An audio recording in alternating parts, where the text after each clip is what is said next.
I got so hooked on studying that I actually miss it on weekends. You know that feeling where scrolling your phone gives you nothing, but somehow finishing a chapter gives you this weird satisfaction? That's not a personality flaw. That's a system. And once you build it, you stop needing motivation altogether. Meanwhile, most people treat studying like a punishment, something they drag themselves through, white knuckle, until it's over, and then wonder why they burn out every single semester. But the truth is, your brain doesn't resist studying because studying is boring. It resists studying because of how you've been doing it. In this video, I'll show you how to rewire your brain so studying actually starts to feel good, using tricks based on real neuroscience and psychology research, not just vibes. And the best part? None of this requires forcing yourself. So let's get into it. 8. Stack a tiny reward right after every session. Your brain doesn't crave the outcome of studying. It craves the chemical hit tied to it. Dopamine research from Stanford shows that dopamine gets released not just when you get a reward, but in anticipation of one. And your brain starts craving whatever action reliably leads to that hit. So if studying always ends in something you enjoy, your favorite snack, 5 minutes of a show, a walk outside, your brain starts linking studying itself with that good feeling. Do this consistently, and eventually, just opening your notes will trigger a small hit of anticipation before you've even started. That's not willpower. That's chemistry working for you instead of against you. 7. Make your environment do the work for you. Stop relying on discipline to get you to your desk. Psychologist Wendy Wood Duke found that nearly half of daily behavior happens automatically in response to environment, not conscious decision. That means where you study matters more than how much you want to study. Set up one specific spot that's only ever used for studying, nothing else. No eating,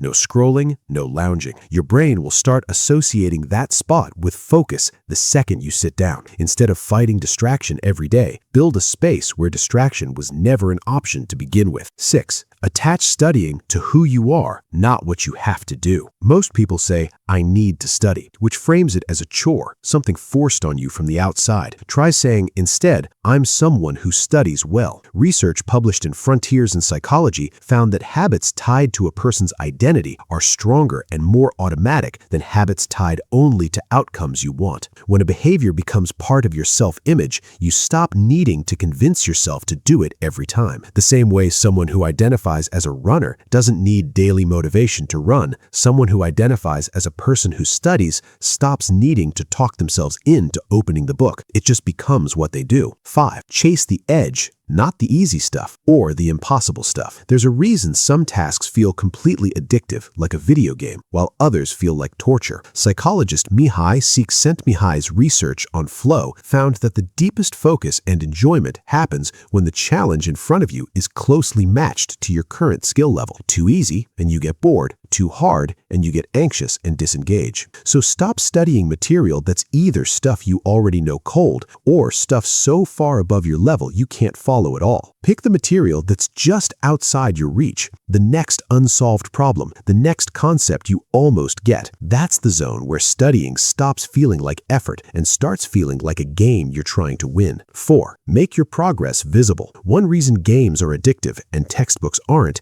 is that games show you your progress constantly, a bar filling up, a level increasing, a streak counting up. Your brain is wired to chase visible progress even more than it chases the actual goal. So stop studying in a way where you can't see how far you've come. Track chapters finished, problem solved, pages read, anything you can visibly check off or watch accumulate. The moment progress becomes something you can see instead of something you just hope is happening, your brain starts treating each study session like a win instead of an obligation. 3. Lower the barrier to starting to almost nothing. Most people quit before they even start because the first step feels too big. So shrink it until saying no to it feels ridiculous. Instead of telling yourself you'll study for 2 hours, tell yourself you'll open the book and read one paragraph. That's it. Your brain isn't afraid of studying. It's afraid of the size of the task in front of it. And once you're in motion, stopping actually takes more effort than continuing. So stop negotiating with yourself over how long you'll study and just negotiate the smallest possible entry point. Once you're sitting there with the book open, the rest tends to take care of itself. 2. Pair studying with people, not just rewards. Humans are wired to stick to things when someone else is watching or waiting on us. That's why solo goals collapse so easily, and group ones tend to survive. Find one person, a classmate, a friend, a stranger online, who's also trying to build this habit, and check in with each other after each session. It doesn't need to be a big commitment. Even a quick message saying, "Done for today," creates just enough social pressure to get you moving on days you'd otherwise skip. The studying itself doesn't feel as heavy when it's not something you're carrying completely alone. 1. Stop chasing motivation and start collecting evidence. The biggest mistake is waiting to feel like studying before you do it. Motivation was never going to show up first. It shows up after you've already started and proven to yourself that you can do this thing. So instead of asking, "Do I feel like studying today?" ask, "What's the smallest piece of evidence I can give myself right now that I'm someone who follows through?" Every small session is proof stacking on proof, and eventually the proof becomes stronger than any excuse your brain tries to throw at you. So that's it. 8 ways to make studying something your brain actually starts to want, instead of something you have to force yourself into. None of this depends on discipline you don't have or motivation that never shows up on time. It's just how your brain already works, used properly. If this helped you see studying differently, send it to the one friend who still thinks cramming the night before is a personality trait, and let me know in the comments which one you're trying first. And I'll see you in the next video.